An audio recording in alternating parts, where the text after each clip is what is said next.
예, 선생님 안녕하십니까? 네, 감사합니다. 금년 오늘이 2019년 알피니언 초음파 아카데미 마지막 날입니다. 올 한 해 동안에 많이 참석해 주신 여러 선생님께 정말 대단히 감사드립니다. 예, 내년에도 좀 더 좋은 강의로서 선생님들에게 그 성원에 보답하고자 합니다. 내년에는 변수가 좀 많습니다. 심장 초음파가 어떻게 될지를 아직 확실하게 나오지는 않았습니다. 아마 4월 달에 시작될 건데 아마도 그 심장 초음파 검사의 주체 문제가 될까 굉장히 좀 심각한 것 같습니다. 우리 개운내과 의사회나 이런 데는 개운의협회에서는 심장 초음파도 의사가 주도적으로 해야 된다는 것이 이제 원칙이지만 대학에 계시는 선생님은 저희들하고 완전히 반대되는 생각을 가지시고 계시거든요. 그래서 보건복지부나 심평원의 이쪽은 아무래도 대학 쪽의 의견에 동조하고 있는 것 같습니다. 그래서 이 문제가 어떻게 되느냐에 따라서 앞으로 우리나라의 초음파 검사가 어떻게 진행될까 결정이 될 것 같습니다. 그래서 변수가 굉장히 좀 많기 때문에 심장 초음파가 예정대로 될 것인지 그렇지 않으면 좀 지연될 건지는 확실하게 알 수가 없습니다. 그러나 거기에 따라서 저희 알피니언 초음파 아카데미도 커리큘럼을 일정을 짤 작정입니다. 일단 계획은 상반기에는 이 복부 그 다음에 심장 교대교대로 진행할까 합니다.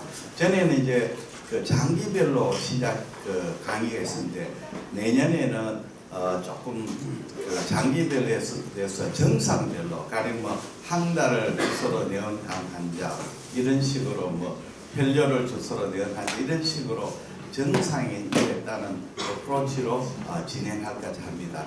그래서 아마 계획이 다음 주에 나오면 우리 알피니언 초음파 아카데미에 공고를 하고자 합니다.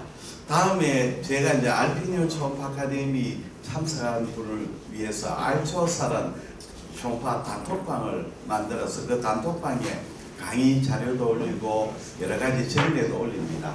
그래서 단톡방에 그 명단이 없는 분들이 많아가 여기에 알초사의 단톡방에 있는 분은 이름 적을 필요가 없고 단톡방에 없는 분 여기 이름을 적어주시면 오늘 등록해가 오늘 강의 자료를 선생님들한테 보내드리겠습니다. 명단을 적어주시고 이름하고 휴대전화번호만 적어주시면 되겠습니다. 다음에 오늘 강의는 제가 금년 마지막이라서 특강으로 마련되었습니다. 제가 강의를 할 예정입니다. 오늘 강의는 순서는 제가 알피니언 아카데미의 강의는 K-티라스에 의한 갑상선 결절의 평가입니다. 그 다음에 우리 이제 그 알초사 단톡방에 올라오는 초음파 정례를 Q&A를 제가 간단하게 해설하겠습니다. 그 다음에 우리 선생님이 여기서 갑상선 라이브 스캔버 라이브 데몬스트레이션 하고 난 뒤에 휴식 시간을 가지고 선생님들 참가 선생님을 조를 나누어서 상복부, 하복부, 경동맥, 그 다음에 심장 이런 식으로 나누어서 선생님과 같이 현존을 진행할 예정입니다. 그럼 제가 이제 강의 2개를 하는데 먼저 이 갑상선 강의를 먼저 해드리겠습니다. 제가 이제 그 단톡방을 만들어가 초음파 그 Q&A를 해보면 가장 많이 질문이 오는 게 갑상선입니다. 깜짝 놀랐어요. 복부가 들어올 줄 알았는데 갑상선이 반 정도 이렇게 오고 있습니다. 그래서 왜 그래 갑상선이 질문이 많으냐를 알아봤더니 그 내과 수련 과정에서 갑상선을 배울 기회가 거의 없습니다. 왜냐하면 이 내분비 내과를 돌아도 당뇨병이나 이런 걸 보지 갑상선은 전부 다 외래에서 끝나거든요. 그래서 갑상선 환자가 내과에 입원하는 경우는 거의 없게 됩니다. 저는 그래도 갑상선을 배하는 것은 우리 경북대학 수련부에서는 해기학과가 내과에 소속이 돼 있어가지고 그 당시에 갑상선 환자를 전부 다 해기학과에서 봤습니다. 내분비에서 안 보고. 왜냐하면 해기학과에서 그 당시에 라디오 아이소토프 스캐닝을 했기 때문에 그 당시에 내가 세미 회계학과에서 갑상선을 봤기 때문에 갑상선을 좀 환자를 조금 봤습니다.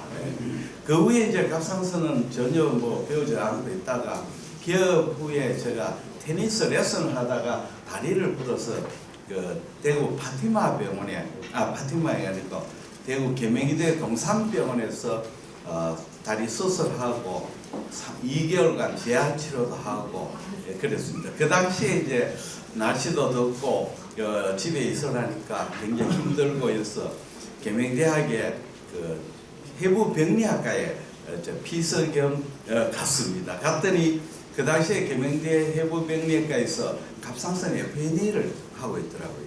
그래서 그때 갑상선 FNA를 보니까 아주 쉽고 재미있게 보여요. 그때 병리를 배웠습니다.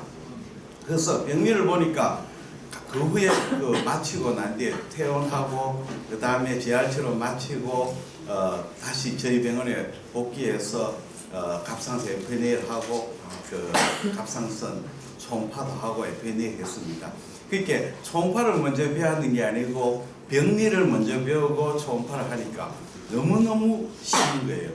갑상선 질환을 공부할 때 병리적 지식이 있으면 이 판독하기가 굉장히 용이하고 재미있습니다. 그래서 오늘 선생님한테 강의할 내용은 K-트란스에 의한 갑상선 결절의 진단인데 조금 병리 용어도 많이 나오고 그러니까 조금 어려울 수도 있습니다만 차근하게 들으시면 아주 재미있고 논리적으로 되어 있습니다.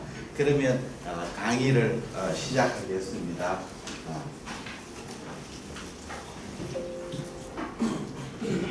넘어가질 않네요.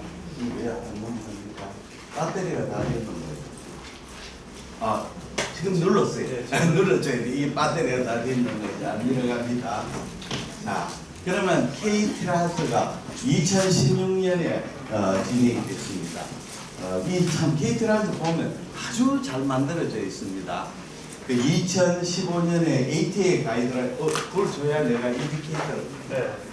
지금 그냥 능가 주세요. 네, 그것만 주세요. 이거 인디케이터를 줘야죠. 내가 강의를 하죠. 네, 아주 잘 되어 있습니다. 그 다음에 K-트란스에 대해서 제가 설명을 해드리겠습니다. K-트란스는 갑상선 결절이 발견됐을 때 어떻게 평가하고 FNA 인디케이션 어떻게 잡아야 될까에 대해서 설명을 했습니다. 아주 논리적으로 잘 되어 있습니다. 그러면 카테고리를 5개로 나눴죠. 카테고리 5번이 High Suspicion, Intermediate Suspicion, Low Suspicion, Benign Suspicion, No Nodule 이렇게 나눴습니다. 그러면 이제 이걸 초음파 파인딩에 따라서 결절을 이제 평가를 하게 되는 겁니다. 여기에서 가장 중요한 게 뭐냐면 갑상선 결절이 저에코, 솔리드한 저에코 결절이 소견이 가장 중요합니다. 왜 그러냐면 이 K-트란스의 가이드라인은 첫째 갑상선 암 중에서 유두암을 기준으로 했는 겁니다. 그러니까 갑상선 암에는 유두암도 있고 수양암도 있고 아나플라스틱 캔서도 있고 여러 종류가 있는데 갑상선암에 제일 많은 것이 유두암이고 파피룰 캔서죠. 그 중에서 가장 많은 것이 캡슐을 가지지 않고 주위로 침륜하는 인베이시브 타입의 파피룰 캔서입니다. 그러니까 이 가이드라인은 갑상선 암 중에서 침륜형 유두암을 기준으로 했다 하는 걸 알아두셔야 됩니다. 그러면 침륜형 유두암이 되면 특징이 이 암이 정식하면서 세포가 정식하기 때문에 그러면 초음파 빔이 잘 통과하게 되죠. 그렇게 세포가 정식하고 밀집이 되면 초음파의 반사가 적고 통과를 잘하게 해서 저에코가 됩니다. 그러니까 솔리드 하이퍼에코 소견이 가장 중요한 소견입니다. 요걸 기준으로 합니다. 그 다음에 갑상선의 침륜형 유두암에서는 세 가지 말리그넌스를 서제션한 소견이 있습니다. 그 소견이 첫째는 마이크로 칼시피케이션입니다. 마이크로 칼시피케이션은 갑상선 암일 때 이 폴리큘라 세포, 여포 세포가 떨어져 나오면 그 여포 세포를 둘러싸면 칼시피케이션이 라미네이트 칼시피케이션입니다. 그 석회화가 바로 초음파에서는 마이크로 칼시피케이션으로 나타납니다. 이 마이크로 칼시피케이션은 결절이 크기가 1mm 이하이기 때문에 초음파상에서는 점상 고액으로 나옵니다. 그리고 그 안에 섀도를 동반하지 않습니다. 왜냐하면 우리가 스키아가 섀도를 동반하면 적어도 3mm 이상이 돼야 되거든요. 그러니까 섀도를 동반하지 않은, 음영을 동반하지 않은 점상 고액호가 바로 마이크로 칼시피케이션입니다. 이제 아셨죠? 두 번째는 소견이 non-parallel orientation입니다. 옛날에는 톨러된 와이드 이렇게 했거든요. 옛날에는 기준이 어땠냐면 갑상선 횡단 스캔일 때 AP 다이메터가 그 트랜스버스 다이메터 큰 걸 톨러된 와이드를 했거든요. 그런데 이게 바뀌었습니다. non-parallel orientation은 갑상 횡단 스캔이라는 종단 스캔에 관계없이 이 결절이 라운드하지 않고 길쭉한 형태이면 non-parallel orientation입니다. 그러니까 옛날에 톨러된 와이드 개념하고 약간 틀려졌습니다. 그런데 지금도 이런 말을 쓰기도 합니다. 그 다음에 spiculated, microlobulated margin. 요거는 무슨 뜻이냐면 갑상선 암이 캡슐을 가지지 않은 파피럴 캔서가 주의조절로 파먹어 들어가죠. 그러면 어떻게 파먹어 들어가는 부분이 뾰족하거나 또는 볼록볼록한 형태를 보이게 되죠. 이 말은 결국은 이 암이 캡슐을 가지 않고 캡슐이 없고 주위로 침륜하는 형태라고 하는 이 세 가지 특징이 갑상선의 침륜행 유도암의 특징입니다. 그러니까 이 세 개 중에 소견이 한 개라도 있으면 파피러리 캔서, 인베이시브 타입 파피러리 캔서라고 하는 걸 시사합니다. 다음에 중요한 것은 여기에 포 프로그레스 팩터가 있습니다. 이 뜻은 ETA, External Thyroid Expression, 이 종괴가 갑상선 밖으로 침륜하는 걸 말합니다. 파먹은 캡슐을 뚫고 나가는 걸 ETA라고 합니다. 그 다음에 Cervical Lymph Node Metastasis-이거나 그 다음에 Distance Metastasis, 렁이라든지 다른 장기로 하죠. 이런 게 있으면 프로그노시스가 나쁜 리스크에 들어갑니다. 그 다음에 서브 센티메타, 결절이 작을 때도 우리가 FNA 해야 되는 기준은 푸어 프로그레스 팩터, 여기 바로 푸어 프로그레스 팩터죠. 세 가지가. 그 다음에 이 서브 캡슐라 투머가 트라키아라 림프노, 리저널 림프노드로 침륜하는 경우, 이런 경우를 넣고, 또 하나는 튜머가 프로그레션 한다는 말은 직경이 3mm 이상 되면 프로그레션입니다. 여기에 대해서 조금 설명을 해야 됩니다. 갑상선 암은 이 아주 슬로우 그로잉하죠. 특히 파피럴 캔서는 그로잉이 굉장히 넓습니다. 그렇게 초음파를 해가 팔업에서 종괴가 커졌다는 것은 암을 시사하는 소견이 아닙니다. 오히려 비나인 종양이 안에 시스틱 데제네레이션 브리딩 해가 종괴가 커집니다. 오히려 말리그넌시가 보면 별로 안 커지고 똑같이 유지됩니다. 그러니까 종괴가 컸다는 것은 암을 시사하는 소견이 전혀 아닙니다. 단 이제 우리가 아나플라스틱 캔서는 것은 종양이 레피드 프로그레션 하는 겁니다. 그러니까 갑상선에서는 종양이 커지는 것은 암을 시사하는 소견이 아닙니다. 자, 그러면 하이 서스피션 될 때는 FNA 인디케이션이 5mm 이상입니다. 자, 이쪽에 보시면 글자가 조금 잘 표시가 안 되는데 여기 이제 5mm, 10mm는 굵은 글자고 요거는 좀 가는 글씨죠. 요 뜻은 뭐냐면 5mm, 10mm 때는 한 의사가 FNA를 적극적으로 고려해야 된다 쓰고 여기에 글자가 15, 20은 글자가 굵은 글씨가 있죠. 요거는 FNA를 경우에 따라서 할 수 있다는 겁니다. 그러니까 위에 50하고 요거 하이 서스피션하고 인터미디엇 서스피션의 FNA 인디케이션하고 로우하고 비나인 서스피션은 좀 의미가 틀립니다. 그러니까 로우 서스피션은 15mm 이상이 되더라도 환자에 봐가면서 할 수도 있고 안 할 수도 있다. 이 뜻입니다. 그러면 첫 번째 인디케이션에 대해서 말씀을 드리겠습니다. 슬라이드 주십시오. 자, 이게 이제 ATA 가이드라인입니다. ATA 가이드는 아주 복잡하게 되었습니다. 이거 보시면 그냥 다 잊어먹어버립니다. 그래서 우리나라 가이드라인이 훨씬 낫다는 걸 알 수가 있습니다. ATA 가이드라인에는 2015년에 만들었습니다.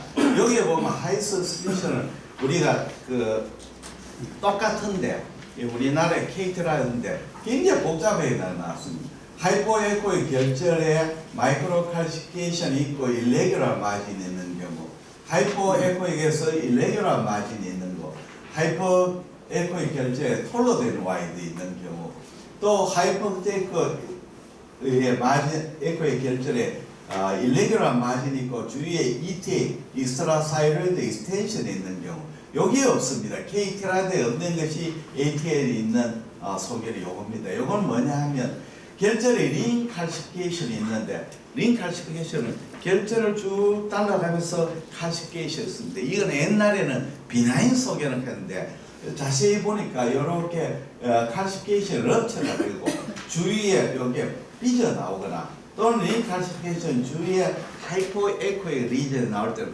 요거는 말리그너시를 서제션한 소견이니까 FNA 인디케이션이 됩니다.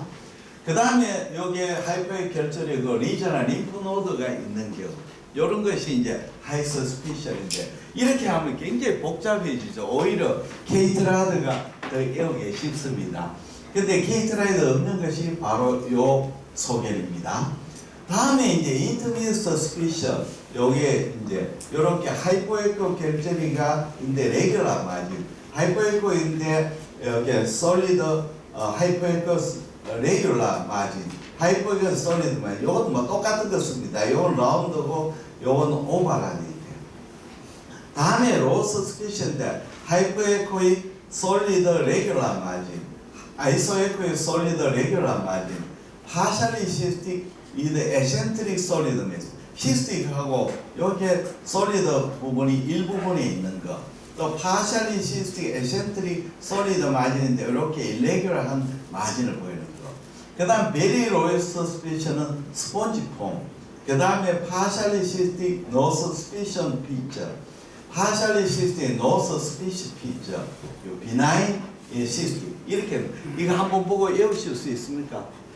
못 외웁니다. 그러고 잡다하게 만들었습니다. 오히려 케이트라이드를 보면 거의 이해하기 쉽습니다. 그러면 케이트라이드에 따라서 설명을 드리겠습니다. 다음 슬라이드. 자, 그러면 우리가 갑상선 결절이 발견되면 FNA를 해야 됩니다. FNA가 중요하죠. 우리가 갑상선 질환에 아주 좀 진단에 다른 질환하고 틀린 점은 FNA가 절대적으로 중요합니다. 보통 우리가 리버나 뭐 판크레아스의 병변을 초음파로 발견하고 그 다음에는 CT, MRI를 찍어가 진단을 하게 되죠. 물론 필요하면 바이옵시를 해야 됩니다. 그러나 이 갑상선 경우에는 병변을 발견하고 그 다음에 FNA를 하지 않으면 진단이 안 되죠. 안 됩니다.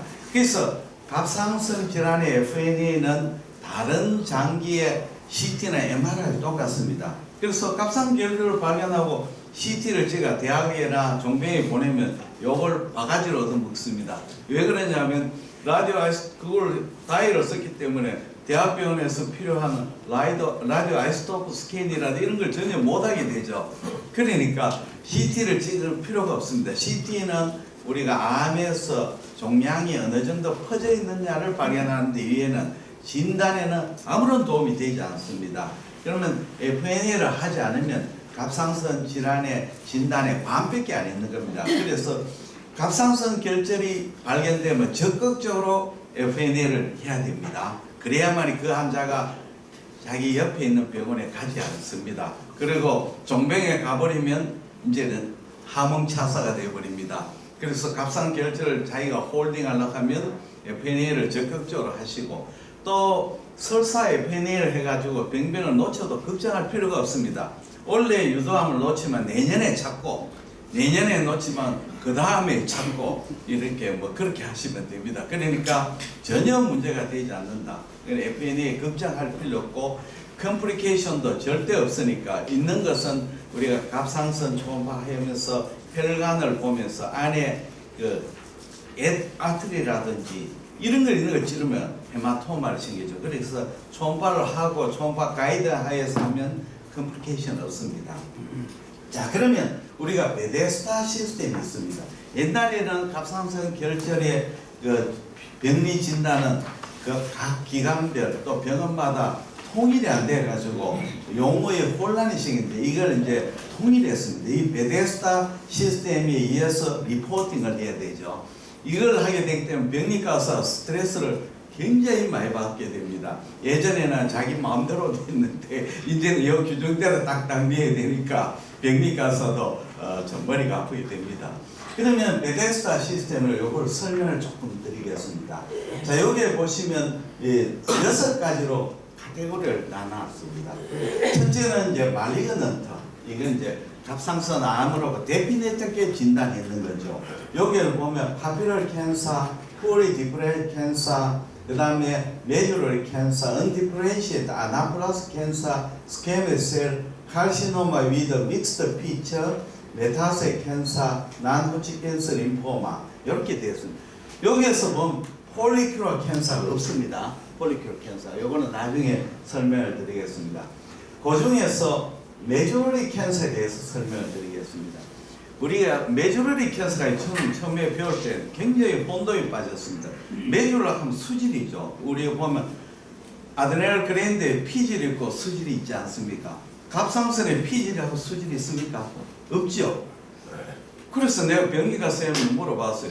메조리 캔서 말이 됩니까? 갑상선에 무슨 피질을 수질이 있습니까? 하니까 병리과에서 야, 사전 좀 찾아봐라. 메조라는 무슨 뜻이고, 찾아보면 메조라는 2개의 뜻이 있습니다. 피질을 수질이 있고 또 하나는 소프트하다는 뜻이 있습니다. 그러니까 갑상선의 파피럴 캔서는 딱딱한 암이죠. 메조럴 캔서는 소프트한 암입니다. 연성암이죠. 그렇게 여기에서 메조럴 캔서는 수질암이고, 정확한 번역은 수질암이 아니고 연성암이라는 뜻입니다. 이제 이해가 되셨죠? 예. 그 다음에는 suspicious for malignancy인데, 자, 이게 용어가 굉장히 혼동됩니다. 저도 많이 혼동됐거든요. malignant하고 suspicious는 우리가 생각하기에는 암일 수도 있다, 이 뜻을 했는데 그게 아닙니다. 우리가 병리과 의사가 의사 중에서 제일 깐깐한 의사들입니다. 그래서 FNA 소견을 보고 슬라이드를 보고 데피네트하게 그 말리그너시 그 크라이테리아에 맞으면 말리그너시 내고, 거기에서 약간 소견이 빠지면 서스피셔스로 냅니다.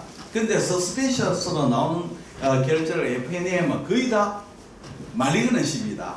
그렇게 약으로 말하자면 한가운데 그 스트라이크 존에 들어오면 말리그너시고, 한가운데 안 들어가고 약간 그 물고 들어오면 그 전부 다 서스피셔로 내버립니다. 그렇죠? 그러니까 서스피셔 하면 우리가 암일 수도 있고 암이 아닐 수도 있다 이렇게 생각하면 안 되고, 암인데 세포진 소견에서 뭔가 한두 개가 빠졌다, 그러나 그건 다 암이다 이렇게 생각해야 됩니다. 이해가 되셨죠? 그 다음에 요겁니다.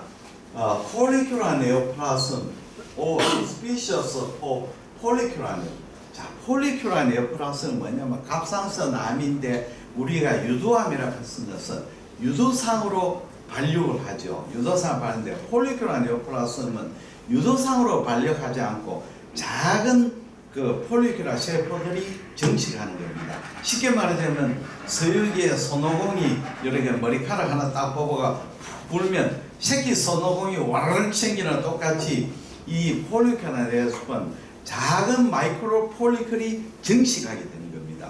그렇게 되면 폴리큐라 네오플라즘이 되는데, 이 폴리큐라 네오플라즘은 세포를 보면 그 미니멀 인베이시브 경우에는 정상 폴리큐라 세포하고 똑같습니다. 그러니까 물론 세포에 그걸 이제 악성이 더 진행되면 우리가 말리그넌시를 하는 건, 우리가 폴리큐라 네오플라즘도 미니멀 인베이시브 할 때는 정상 폴리큐라 세포가 똑같습니다. 그러면 병리로서 어떻게 진단하냐면 슬라이드를 볼 때 마이크로 폴리큐라이 쫙 깔리고 호모지니어스하게 깔리고, 이럴 때는 폴리큐라 네오플라즘으로 진단을 합니다. 그러면 폴리큐라 네오플라즘이라는 말은 뜻은 뭐냐 하면 캔서하고 아데노마하고 2개를 포함해 있는 개념입니다.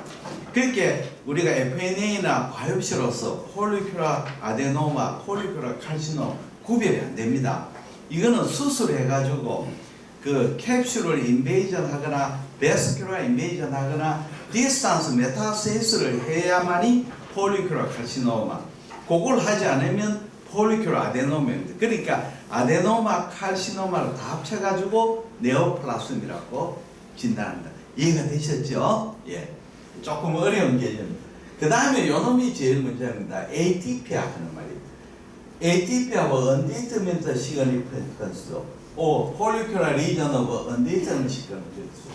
요 말은 잘 이해를 해야 됩니다. 우리가 병리과 의사가 세포진을 FNA를 딱 봤는데 뭔가 진단이 애매모호하다는 겁니다. 애매모호한 경우는 첫째는 우리가 의사가 FNA를 할 때 스메아를 잘못하거나 아티팩트가 생기거나, 대표적인 것은 우리가 FNA 할 때 두껍게 스메아하거나 또는 스메아할 때 확 밀어버리고 세포가 의해지거나 또는 세포 안에 그 시스틱 디제네이션이 있는 부분을 찔르면 그 세포는 변성을 일으켜 가지고 되는 거죠. 우리가 쉽게 설명하면 게스트릭 캔서를 바이옵시할 때 어떻게 해야 됩니까? 바깥으로 침륜한 부분을 바이옵시해야 되죠. 을사에 있는 그 캔서에 있는 센터 부분을 바이옵시가 갖다 주면 어떻게 해요? 네크로틱 머티리얼만 나옵니다. 그러니까 우리가 세포에 변성 있는 부분을 찔러 가지고 주면 이거는 ATPA로 나와버립니다. 그래 이제 ATPA가 제일 문제입니다. 가급적 우리가 FNA 할 때 ATPA를 방지해야 됩니다.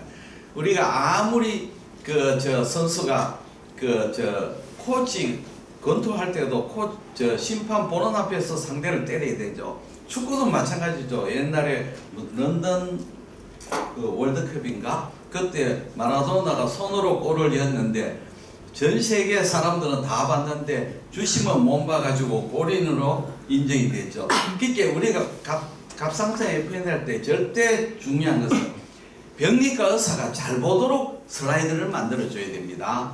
병리과 의사는 아침에 출근하면 슬라이드가 산더미처럼 있습니다. 그 빨리 다 봐야 점심을 먹을 수 있습니다. 그러면 슬라이드 스메아를 잘해야만이 보지, 슬라이드 스메아를 잘못해 놓으면 전부 다 어디로 가겠습니까? ATPA 내지 난다이오스로 넘어가 버립니다. 그래서 우리 임상에서 늘 생각하는 것은 내가 슬라이드를 스메아하면 병리과 의사가 열심히 봐주겠다 이런 생각하면 안 됩니다. 내가 잘 스메아야 병리과 의사가 열심히 봐준다 이렇게 생각을 해야 됩니다. 예. 자, 그 다음에는 이제 비나인이 있고 난다이오스는 있습니다. 비나인은 정말 딱 보니까 양성이고 난다이오스는 두 가지 의미가 있습니다.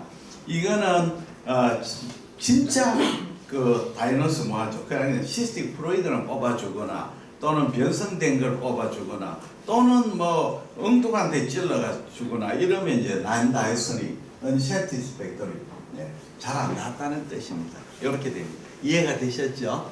예. 그 다음 중요합니다. 다음 슬라이드 주세요.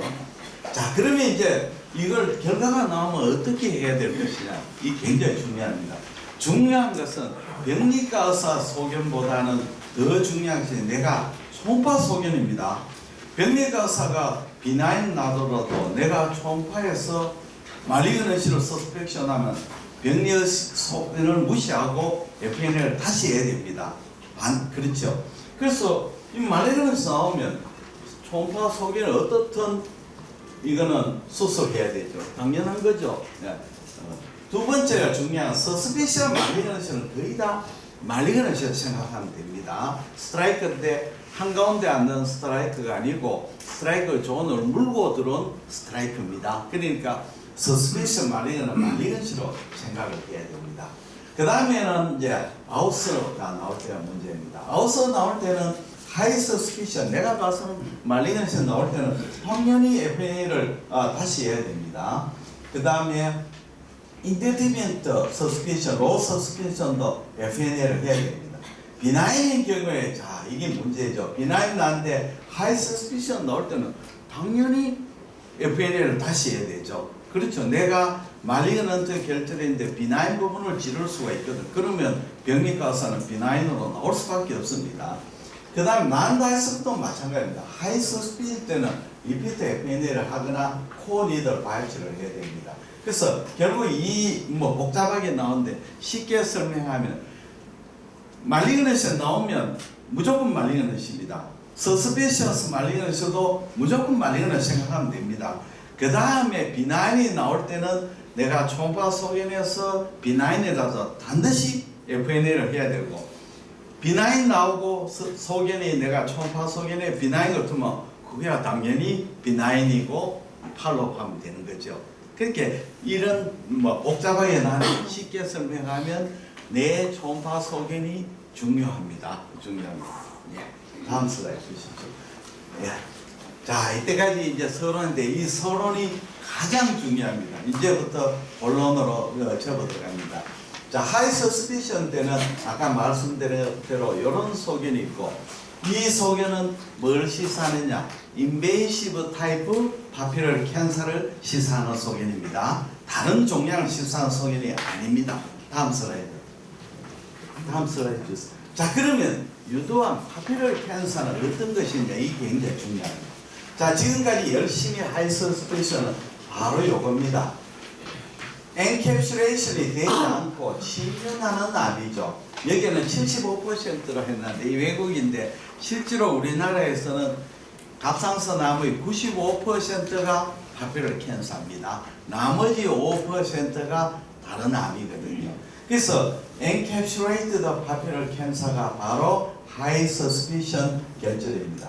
그 다음에는 이렇게 P4 안 되는 캡슐을 둘러싸고 있는 파피럴 캔서, 부분적으로 캡슐을 둘러싸고 있는 파피럴 캔서, 또 시스틱하고 솔리드 부분이 있는 파피럴 캔서, 시스틱 파피럴 캔서입니다. 그 다음에 쫙 디퓨저하게 깔려있는 게 있습니다. 여기 마이크로 칼시피케이션인데 마이크로 칼시피케이션이 쭉 있고 갑상선이 뚜렷한 결절이 없는 암이 있습니다. 이거는 보면 우리 암의 HCC 중에 디퓨저 타입의 HCC가 똑같다고 생각하면 됩니다. 그 다음에는 오래된 스크레로싱 돼가지고 되는 이런 이제 경화형 갑상선 유담이 있습니다. 제일 많은 게 바로 요거고, 그 다음에 시스틱 타입, 그 다음에 캡슐레이티드, 엔캡슐레이티드, 파셜 엔캡슐레이티드 파피럴 캔서였습니다. 무슨 뜻인지 이해가 되셨죠? 요걸 알아야만 다음에 슬라이드가 진행이 됩니다. 다음 슬라이드 주십시오. 자, 그러면 이게 보시면 우리가 말하는 인베이시브 타입 파피럴 캔서입니다. 여기 암이 딱딱하고 요로 뾰족뾰족하게 나갔죠. 여기 바로 초음파에서 스피큐레이티드 패턴이 나오고, 자, 여러분은 볼록볼록하지 않습니까? 요거는 로브레이티드 마진입니다. 여기 이제 초음파에 나타나는 거죠. 요거는 시스틱 타입 파피럴 캔서입니다. 이거는 시스틱 디제네이션이 있고, 여기에 솔리드 포션이 있고 바깥으로 이렇게 파묻어 들어갑니다. 그러니까 솔리드 포션이 있으면서 그것이 주위로 파먹어 들어가고 경계면이 이렇게 좀 일레귤러 할 수도 있습니다. 대체로 이제 에센트릭하게 한 부분이 있고 멀티플하게 있으면, 솔리드 있으면 시스틱 파피럴 캔서를 보다는 비나인 결절이 시스틱 디제네이션으로 생각하시면 됩니다. 다음 슬라이드. 자, 그 다음에 정리입니다. 간단하게 설명을 해드리겠습니다. 나중에 제가 참석한 사람들 전부 다 PPT를 보내드릴 테니까. 자, 그러면 파피럴 캔서가 보시면 이렇게 마이크로 칼시피케이션을 했고, 여기에 로우 에코제닉이죠. 보십시오. 이렇게 있고 안에 변형의 스키아도 있고 센터본에 마이크로 칼시피케이션이 있고 안에 저에코로 보입니다. 파피럴 캔서. 다음 슬라이드. 다음 슬라이드 보면 여기 보시면 요건 뾰족한 스피큐레이티드, 바깥쪽에 이런 거는 로비레이티드 타입이죠. 로비레이티드 타입이고 저에코 결절이고 안에 마이크로 칼시피케이션이고 요 점은 바늘입니다. 니들이죠. 그러니까 제일 중요한 소견은 저에코 결절입니다. 다음 슬라이드. 자, 다음 슬라이드. 요건 보시면 내부에 미세 스키아가 있죠. 현장 저에코 결절로 보입니다. 자, 이렇게 이제 스피큐레이트, 로비레이티드 패턴이 없으면서 그냥 저에코 결절로 보이는 이런 이제 파피럴 캔서도 있습니다. 요거는 뭡니까? 엔캡슐레이티드 파피럴 캔서입니다. 다음 슬라이드. 자, 여기도 멀티플하게 있습니다. 여기도 있고 여기도 있습니다. 저해코 결절이면서 마이크로 칼시피케이션이 있고, 그렇죠. 그리고 자세히 보면 로뷰레이티드 마진을 보입니다. 요 전부 다 파피럴 캔서입니다. 다음 슬라이드. 자, 요것도 분엽상을 보입니다. 요렇게 볼록 하지요. 요 분엽상을 보이고 저해코 결절이고 안에 마이크로 칼시피케이션이 보입니다. 다음 슬라이드. 자, 요거는 에그셀 칼시피케이션을 보입니다. 결절이 이렇게 캡슐을 직하에 있는데 요게 변연의 에그셀 안에 마크로 칼시피케이션, 마이크로 칼시피케이션이 있습니다. 요게 럽처가 되어 있습니다. 그래서 요걸 FNA를 하니까 바로 파피럴 캔서가 나왔습니다. 그러니까 링 칼시피케이션이 있더라도 칼시피케이션이 디스럽션 되고 주위에 삐져나오는 저해코 소견이 있으면 비나인보다 말리그넌시를 생각해야 됩니다. 다음 슬라이드. 자, 요거는 마이크로 칼시피케이션, 마크로 칼시피케이션을 동반하는 저해코 결절이죠. 다음 슬라이드. 그 다음 림프노드 메타를 동반하는 결절입니다. 여기 보시면 뾰족한 저해코 결절이고 마이크로 칼시피케이션 림프노드가 있습니다. 요 림프노드도 FNA 하니까 캔서가 나오고 요도 파피럴 캔서가 나왔습니다. 다음 슬라이드. 자, 이제 첫 번째 하이 서스피션에 대해서 요약을 하겠습니다. 하이 서스피션은 파피러리 캔서의 인베이시브 타입 파피럴 캔서를 시사하는 소견입니다. 그리고 이 소견의 가장 중요한 것은 하이포에코에 가닥하는 것이 가장 중요한 소견이 되겠습니다. 자, 두 번째 인터미디엇 서스피션인데 여기에는 솔리드 하이포에코에다가 서스피션 소견이 없는 거죠. 없는 겁니다.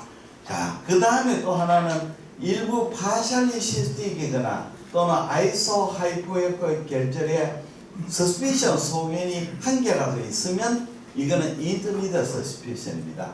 FNA 인디케이션은 직경이 10mm입니다. 자, 이 뜻은 뭐냐면, 자, 설명을 또 드리겠습니다. 자, 결절이 아까 저 설명했듯이 이거 하이포에코의 결절인데 요런 서스피션이 소견이 없는 것은 첫째는 엔캡슐레이티드 피막으로 둘러싸이는 파피럴 캔서는 캔서를 서제시하는 소견이 없죠. 그렇죠? 당연하지 않나요? 그렇죠? 두 번째, 파셜리 시스틱 하거나 또는 하는데 서스피션 소견이 있는 건 뭡니까? 시스틱 타입 파피럴 캔서죠. 그렇죠? 그 다음에 요 캔서가 파피럴 캔서가 변성을 하게 되면 저에코에서 아이소에코가 되거나 고에코로 될 수 있습니다. 이 경우는 아주 드뭅니다. 그러나 있거든요. 요런 소견입니다. 요런 소견인데 요 서스피션 소견이 있는 경우입니다. 이해가 되셨죠? 그 다음에 요게 솔리드 하이포에코인데 서스피션 소견이 없는데 말리그넌시는 가장 대표적인 게 뭐냐 폴리큘라 네오플라스입니다.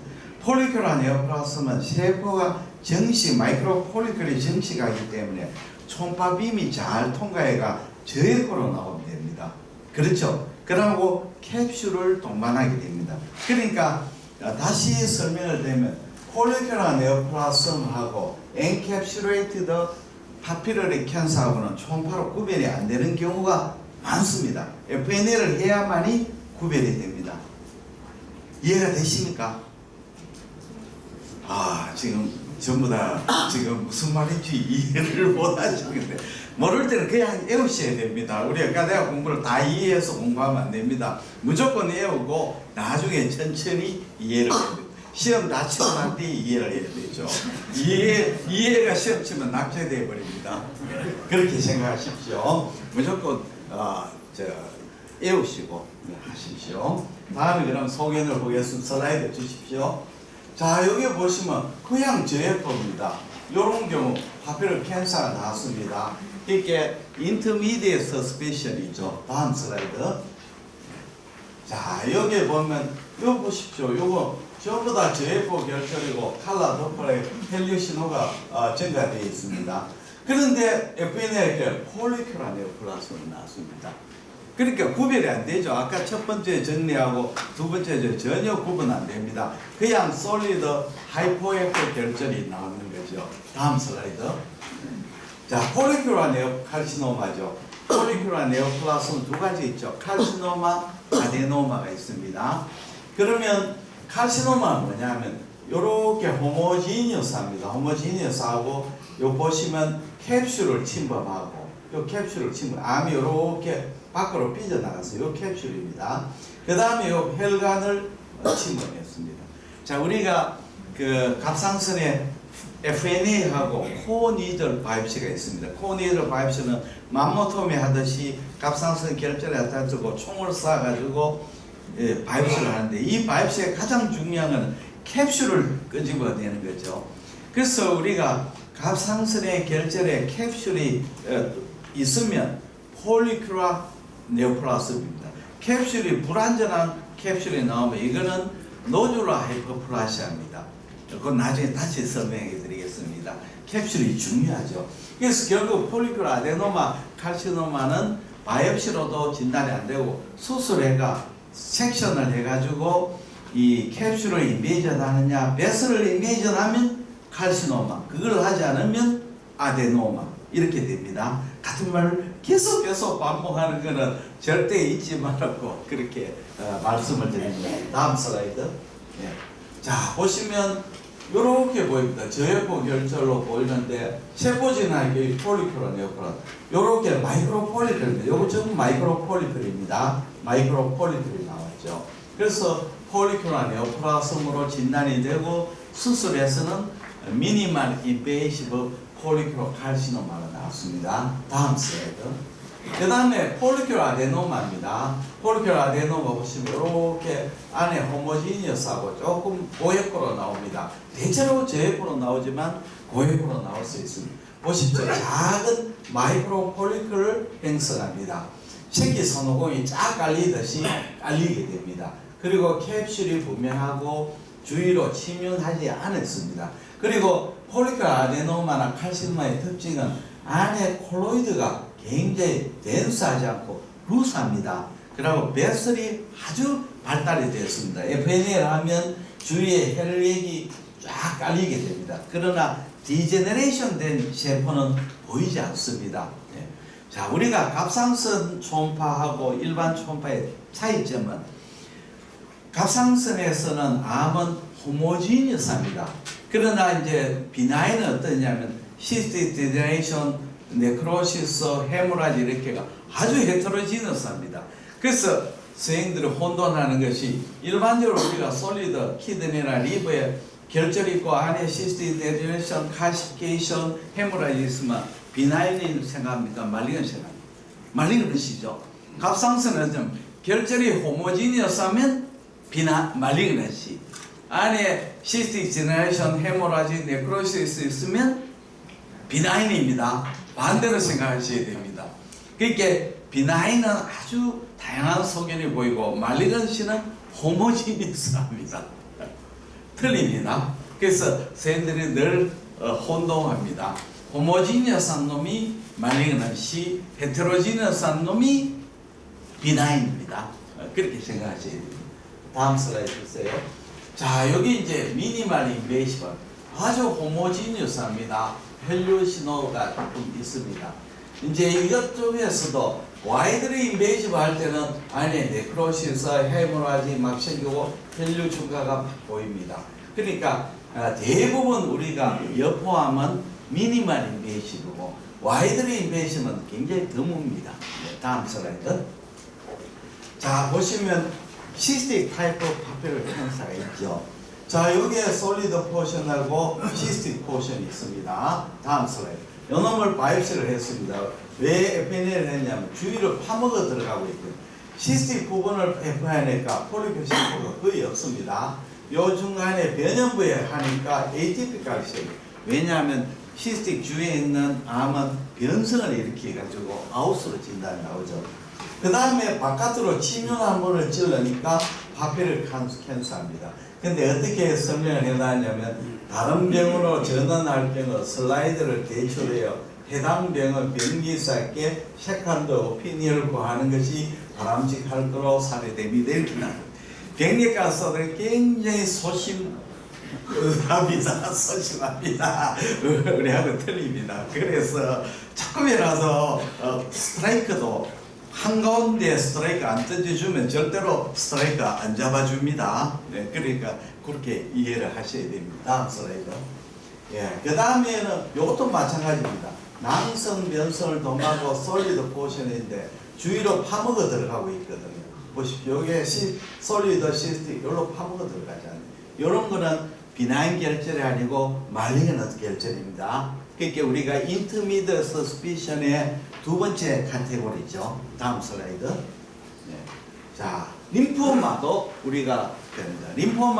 림포사이트가 침윤이 되기 때문에 어떤 형태를 보이냐면 아주 이거는 시스트 정도로 보입니다. 왜냐하면 림포사이트 혈액이 꽉 증식하니까 총과 밈이 잘 통과해가 마치 시스트처럼 보일 수도 있습니다. 다음 슬라이드. 예, 보시면 포칼하게 있을 수 있고 디퓨저하게 보입니다. 그러면 림포마가 있을 때는 우리가 케이티라드의 카테고리에 솔리드 하이포에쿠이로 나오죠. 이해가 됐죠? 예, 다음 슬라이드. 선생님이 이해되셨으면 믿음이 생겨가 됐습니다. 다음 슬라이드. 자, 그러면 복습을 하겠습니다. 인터미디에는 어떤 거냐? 솔리드 하이포에쿠이 노스. 여기에 해당되는 첫째는 엔캡슐레이트 파피럴 캔서. 두 번째는 뭡니까? 폴리큘라 네오플라스. 세 번째는 뭡니까? 림포마. 자, 여기에 해당되는 파셜리 시스틱의 서스의 소견이 있는 겁니까? 시스틱 파피러리 캔서. 그 다음에 요거는 뭡니까? 파피러리 캔서가 변성을 일으키는 경우. 5가지 경우죠.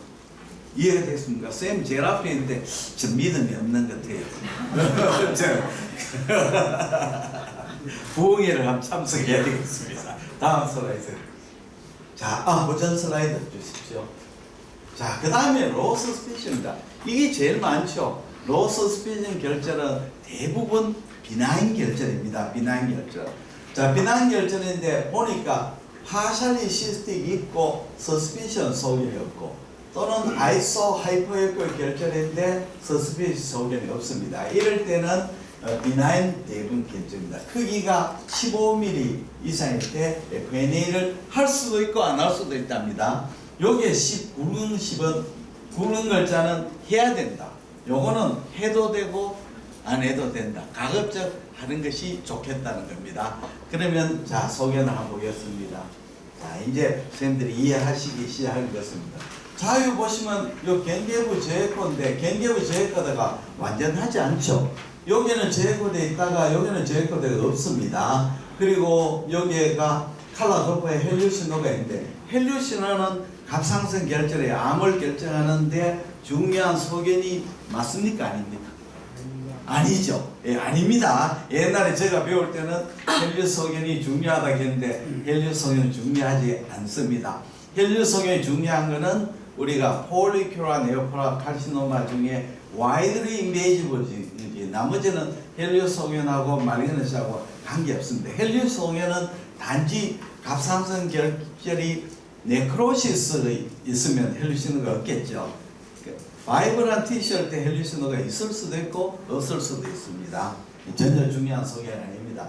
자, 이 결절은 팽창성 발육을 하기 때문에 이 캡슐이 트루 캡슐이 아닙니다. 슈도 캡슐이죠. 그래서 이 결절의 에코젠이니까 불안전하겠죠. 만약에 결절 주위에 뚜렷한 두꺼운 결절로 캡슐로 둘러싸여 있으면 이거는 비나인 결절보다는 폴리큘라 네오플라스를 의심해야 되고 이렇게 불안전한 캡슐을 가질 때는 비나인 결절입니다. 그리고 안에 시스틱 디제네이션, 헤모라지, 칼시피케이션을 보이면 비나인보다 말리건보다 비나인입니다. 이해가 되셨죠? 예. 그래서 FNA는 비나인으로 나왔습니다. 노즐 하이퍼플라시아 용어를 알아야 됩니다. 노즐 하이퍼플라시아는 병리 용어고 우리는 아데노마토스 노즐 하지요. 그렇죠? 예, 병리 용어하고 그 임상 용어 섞여가 쓰고 있습니다. 다음 슬라이드. 이제 빨리빨리 진행하겠습니다. 보시면 안에 시스틱 디제너레이션을 일으키고 있죠. 예, 비나인은 나왔습니다. 다음 슬라이드. 자, 낭성 변성이 심하죠. 이런 건 다 비나인 결절입니다. 다음 슬라이드. 자, 여기에 보시면 이렇게 결절이 하이퍼에코 결절이죠. 결절이 고에코 결절은 대부분 비나인입니다. 우리가 갑상선 결절의 고에코로 나오는 메커니즘은 첫째는 갑상선이 폴리큘이 굉장히 마크로 폴리큘 되고 안에 콜로이드가 덴서해지는 거예요. 덴서해지면 반사가 많이 되고 고에코로 나옵니다. 또는 이 폴리큘이 럽처돼가 주위에 콜로이드가 어큐뮬레이션 돼버리면 고에코로 나옵니다. 자, 우리가 그레이브스는 갑상선에 그 호르몬이 굉장히 많이 생산되죠. 또는 폴리큘라 네오플라스는 굉장히 갑상선에 마이크로 폴리큘이 증식하죠. 이런 거는 저에코로 보입니다. 안에 콜로이드가 루스하게 되죠. 자, 어떤 회사에 제약회사나 생산회사에 창고에 물건이 가득가득 있으면 그 회사는 좋은 회사입니까? 잘 되는 회사는 못 되는 회사입니까? 못 되는 회사죠. 물건이 나오자마자 바로바로 바카스라든지 그 무슨 약면치로 나오는 대로 사는 사람이 와가지고 빨리빨리 물건 주십시오. 그러니까 빨리빨리 들고 출고가 나와야 되죠. 그래서 생산 공장에 물건이 나오자마자 모조리 다 나가야만이 회사가 잘 되는 겁니다. 그래서 갑상선의 폴리큘의 콜로이드가 덴스하다 하는 것은 디제네이션 되는 결절입니다. 그게 비나인이 아니고 말리그넌시입니다. 그렇죠? 네, 선생님 믿음이 조금 거기를 깨뜨려 안 그랬는데 자, 그렇습니다. 다음 슬라이드 주세요. 자, 비나인 결절 대부분이 비나인 결절입니다. 우리가 발리에건시의 선종양 갑상선 아데노바트스 노즐리카죠. 자, 이게 무슨 뜻이냐면 우리 갑상선은 굉장히 다이나믹한 장기입니다. 우리나라에서 갑상선 노즐이 왜 많으냐 하면 우리나라 사람이나 일본 사람은 너무 미역, 다시마 너무너무 많이 먹습니다. 산모들한테 미역 먹이면 안 됩니다. 미역 먹이면 안 됩니다. 미역을 먹이나 다시마를 많이 먹게 되면 우리 몸에서 어떤 변화냐면 몸에서 혈관, 혈액 중에서 T4가 프리 T4로 바뀌는 걸 블로킹합니다. 옛날에 갑상선 수술할 때 루골 솔루션을 먹이는 거는 이 몸에 있는 갑상선 호르몬을 액티브 폼으로 저하시키기 위해서 루골 솔루션 먹였죠. 우리가 미역, 다시마나 이런 요도물을 너무 많이 먹어버리면 우리 몸에서 갑상선 호르몬이 액티브 폼으로 전환되는 게 블로킹 되면 우리 몸의 피추이터리 글랜드에서 갑상선 호르몬이 모자린 줄 알고 TSH를 대량 분비해 버립니다. 그렇게 되면 우리 갑상선의 세포가 TSH에서 반응해가 막 증식을 하게 됩니다. 증식을 하다가 TSH가 다시 정상으로 돌아가 버리면 이 정식된 세포들 왜 됩니까? 디제네이션을 일으키죠. 이게 자꾸 되버리면 갑상선 결절이 생깁니다. 그래서 갑상선 결절이 생긴 메커니즘은 요도를 많이 먹거나 또는 몽고라든지 내륙 지방에 아이오다인을 먹지 못한 나라. 우리나라는 아이오다인을 너무 많이 먹기 때문에 이렇게 생깁니다. 여자들 중에서 그 뭡니까 요즘에 그 건강 다이어트 식품, 건강 식품에 아이오다인이 굉장히 많이 들어 있습니다. 네. 그러면 이렇게 생기게 됩니다. 다음 슬라이드. 네. 그래서 갑상 결절은 다양합니다. 이게 완전히 시스틱 디제너레이션 되어 있고 시스터 솔리드 포션 있고 스펀지 폼으로도 보이는 소견도 보이고 이렇게 링카시피에이션 보이는 이런 다양한 소견을 보입니다. 자, 이것이 만약에 리버에 보인다 이건 뭐라고 생각이 됩니까? 말리그넌시죠. 사이로이드에 보면 뭐로 생각이 됩니까? 비나인으로 생각이 되죠. 그러니까 사이로이드하고 결절하고 우리 장기에 있는 결절하고는 보는 관점이 완전히 틀린 겁니다. 이해가 되셨죠? 다음 슬라이드. 자, 그러면 이렇게 변연의 석회화로 둘러싸여 있는 결절로 변연 석회화 되어 있습니다. 이런 거 찔러봤자 세포진에 잘 안 나옵니다. 세포도 안 나오죠. 네, 다음 슬라이드. 자, 이 에그셀 칼시페이션 이렇게 쫙 되어 있습니다. 찔러봤자 비나인으로 나옵니다. 간신히 바늘이 들어갔습니다. 다음 슬라이드. 자, 그런데 요게 에그셀 칼시피케이션인데 요게 디스랍션이 되어 있죠. 요걸 찔렀더니 파피럴 캔서가 났습니다. 그러니까 다시 정리하면 완전히 에그셀 칼시피케이션 난 거는 찌를 필요 없습니다. 에그셀 칼시피케이션 디스랍션 되거나 그 주위에 하이포 에코이가 굉장히 보이면 그 부분을 찔러야 됩니다. 다음 슬라이드. 자, 여기에 갑상선에 이스무스가 있습니다. 이스무스인데 조금 고에코로 보입니다. 고에코로 보이고 점상 마이크로 마크로 칼시피케이션이 많습니다. 찔렀더니 에이티피컬 쉐일이 나오고 다시 두 번째 하니까 파피럴 캔서를 나왔습니다. 그래서 이거는 디제네이션을 일으키는 결절입니다. 다음 슬라이드. 고에코 결절이라도 안에 디제네이션을 일으키면 갑상선 유당 디제네이션 고에코가 되고 그 안에 마이크로 칼시피케이션 같은 보이면 변이 해됩니다. 다음에 메주럴 캔서입니다. 자, 메주럴 캔서는 갑상선의 폴리클 중에서 플로이드를 내면을 접하지 않는 세포입니다. 이거는 유로엔도크라인 세포입니다. 칼시토닌을 분비하죠.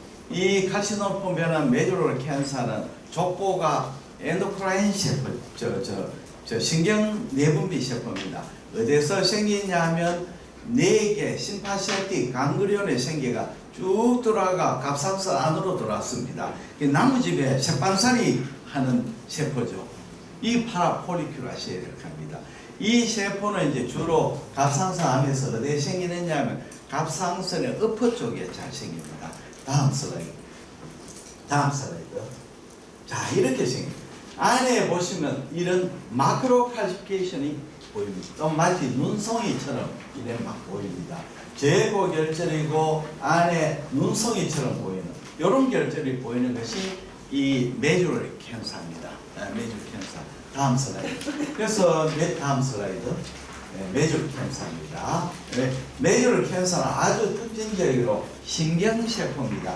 보시면 시간이 모자리가 못하게 되는데 세포가 특징적입니다. 플라스마 셀처럼 보이기도 하고 이렇게 로뷰레이티드 된 세포로 보이기도 하고 또는 스핀들 세포인데 중요한 것은 안에 뉴클레우스가 아주 솔트 앤드 페퍼라 해가지고 붉은 뉴클레우스의 크로마틴이 보이고 사이토플라즘이 굉장히 그라뉴럴한 세포가 보입니다. 여기까지 다 하려면 시간이 없기 때문에 나중에 병리를 한번 강의를 해드리겠습니다. 이런 세포입니다. 다음 슬라이드. 자, 그래서 보입니다. 다음 슬라이드는 아나플라스틱 캔서입니다. 아나플라스틱 캔서는 갑상선 암 중에 가장 무서운 암입니다. 이건 레피드 그로잉가 트라케아를 인베이전 해가지고 이 숨을 못 쉬도록 해가 죽게 되는데 이 치료 방법이 없습니다. 그냥 죽습니다. 보통 진단하고 3개월 내로 죽게 되는 병입니다.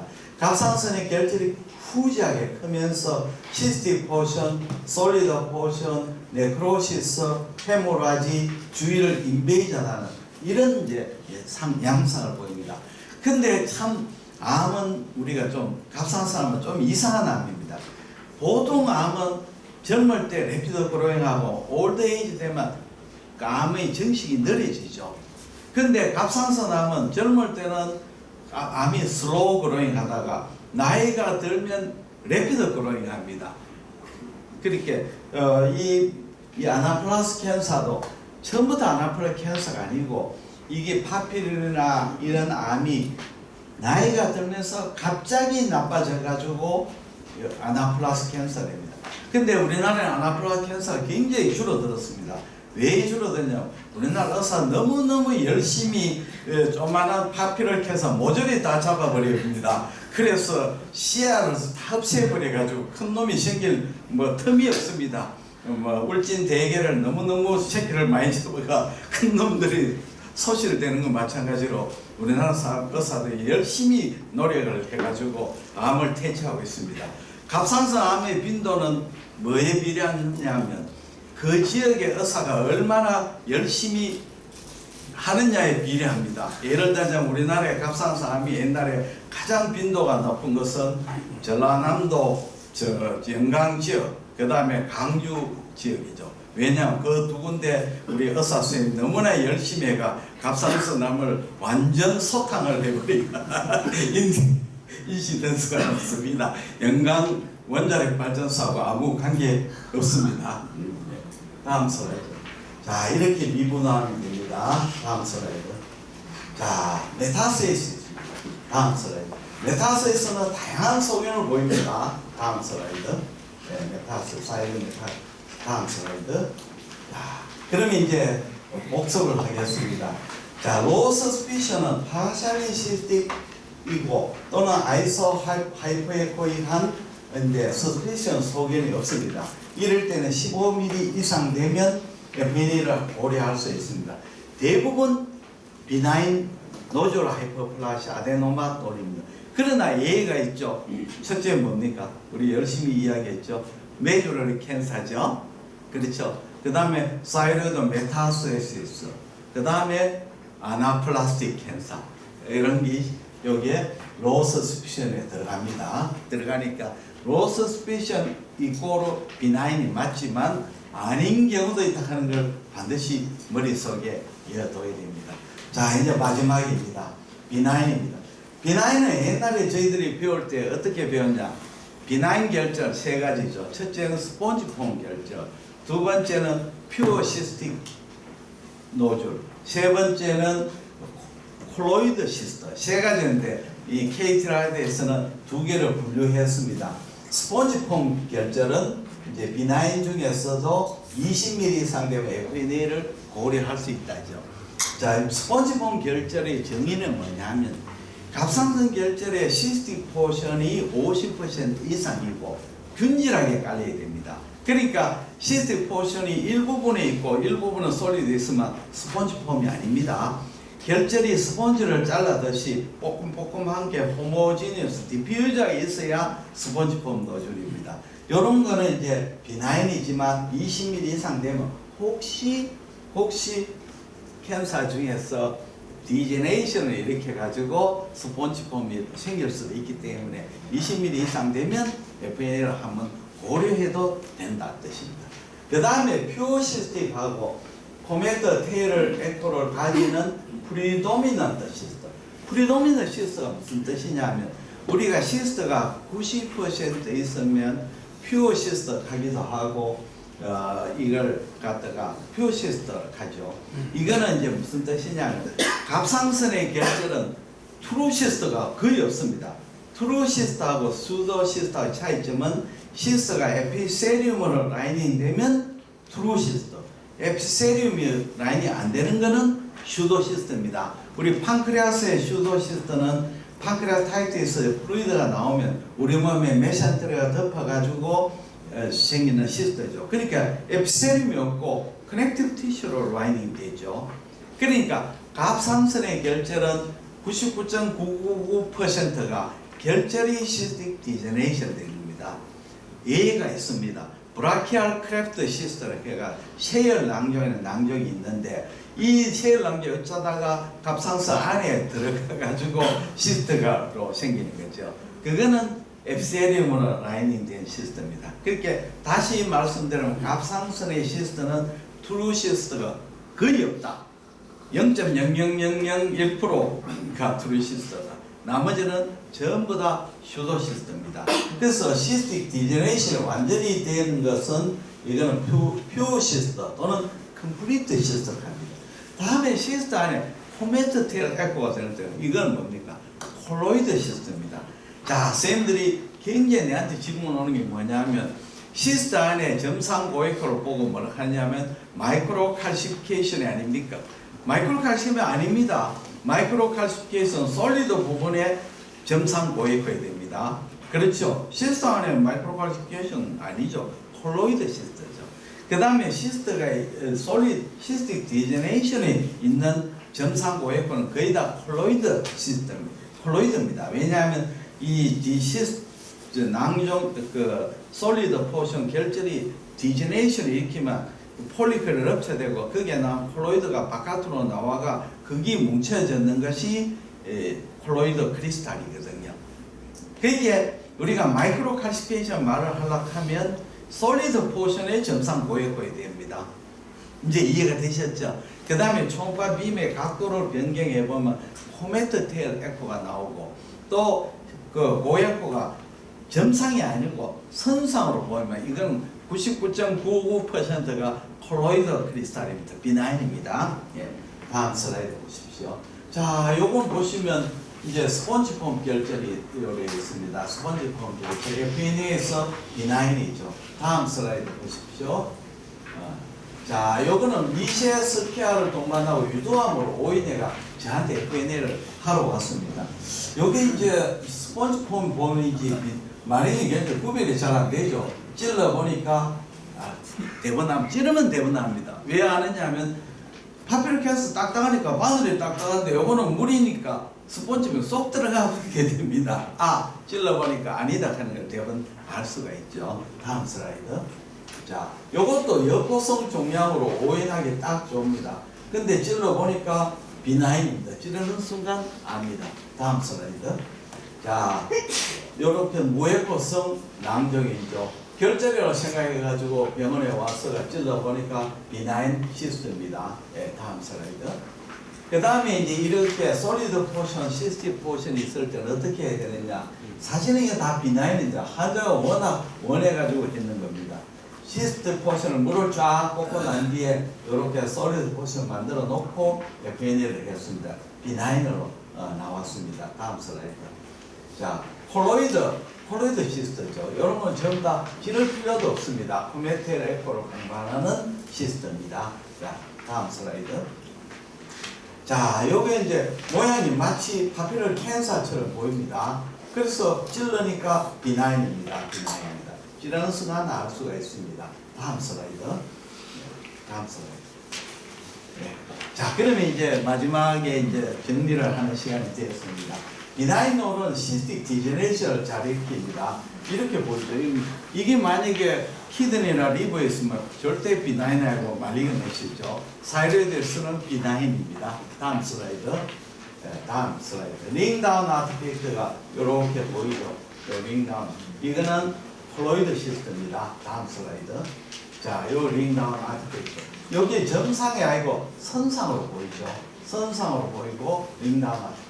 다음 슬라이드. 자, 이게 다입니다. 자, 다시 정리를 하겠습니다. 우리가 K-트라드에서 5가지인데 이제 High Suspicion, Intermediate Suspicion, Low Suspicion, 그 다음에 Benign 이렇게 구분이 되죠. 그렇게 되면 우리 각각의 Suspicion에 무엇이라 하는 것을 머릿속에 생각해 놓고 FNA를 하게 되면 진단에 도움이 됩니다.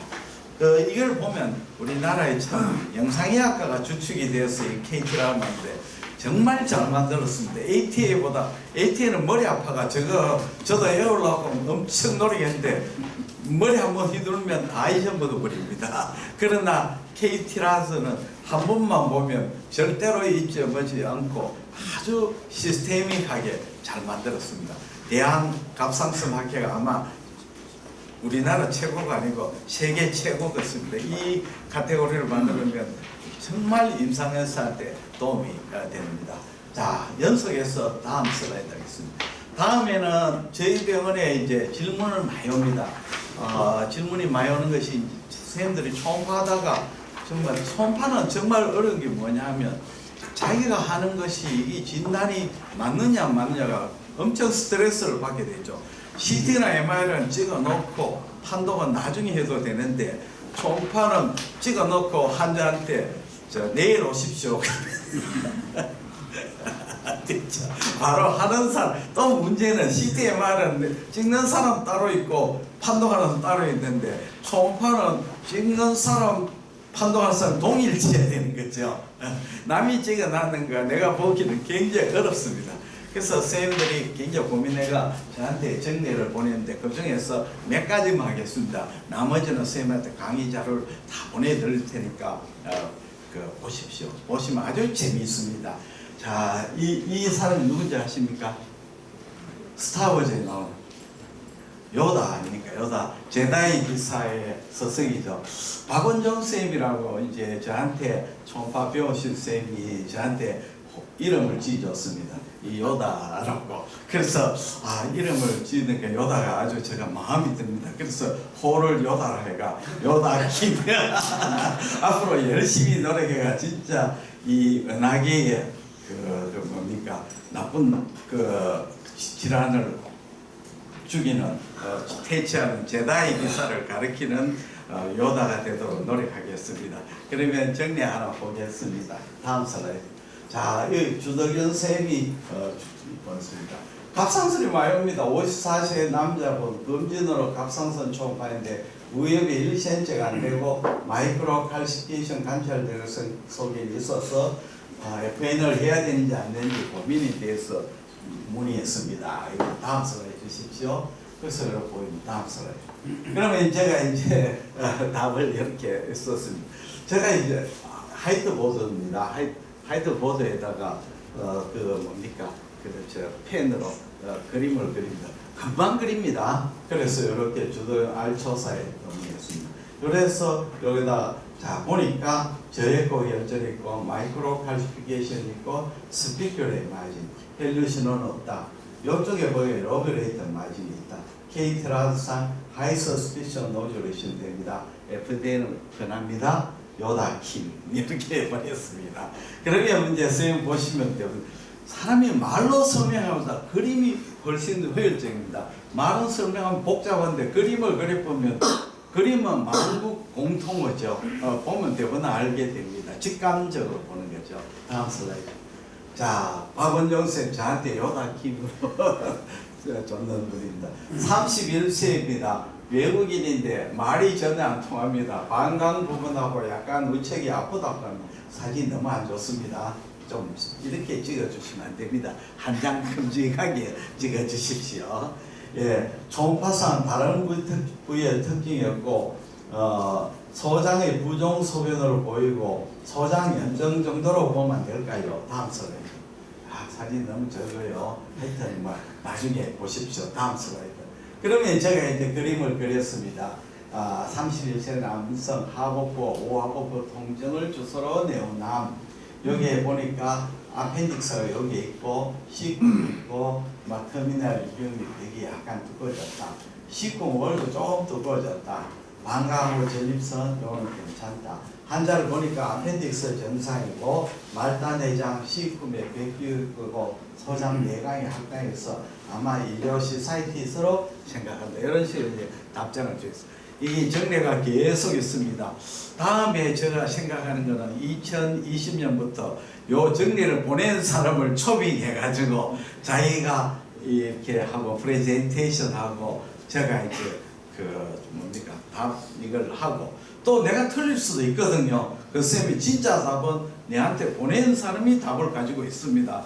그래서 초빙을 하려고 합니다. 그래서 여기에 쌤 전부 다 알초사 초대하니까 정리를 계속 보내주시면 제가 답을 보내주시고 또 정리 앞에 나와서 내년 1월에 오셔가 발표하시면 제가 소정의 감사 선물을 드리겠습니다. 드리고 재미있게 참여를 하시면 됩니다. 열심히 이제 정리를 보내주셔가지고 저한테 많이 보내주십시오. 저 하루에 요즘 오는 게 굉장히 많이 늘어가 하루에 5건에서 10건이 옵니다. 10건이니까 요즘 쉬는 시간이 없습니다. 밥 먹을 때 빼놓고는 화장실 가고 밥 먹는 시간 빼놓고 열심히 이걸 만들어야 됩니다. 꿈이 뭐냐면 하루에 100건이 오는 거는 100건이 오면 어떻게 하겠습니까? 병원을 그만둬야죠. 병원을 그만두고 진료실에서 모니터 한 5개 갖다 놓고 이제 모니터 보면 이제 바로바로 그러니까 보내면 그것만 해도 하루를 노후를 편안한 거 아니고 바쁘게 지낼 수 있을 것 같습니다. 선생님들 즉시 빨리는 대답은 못 해주는데 가급적 빨리 해주려고 노력합니다. 퇴근 전에 보내주시면 답할 방법이 없습니다. 그래서 많이 보내주십시오. 강의 요거 하고 마치고 강의를 나중에 선생님한테 또 보내주는 방법을 생각해 보겠습니다. 우선 PPT 자료 보내드리겠습니다. 강의 마치고 라이브 데몬스트레이션 하겠습니다. 대단히 감사합니다. 알아야 되는 것이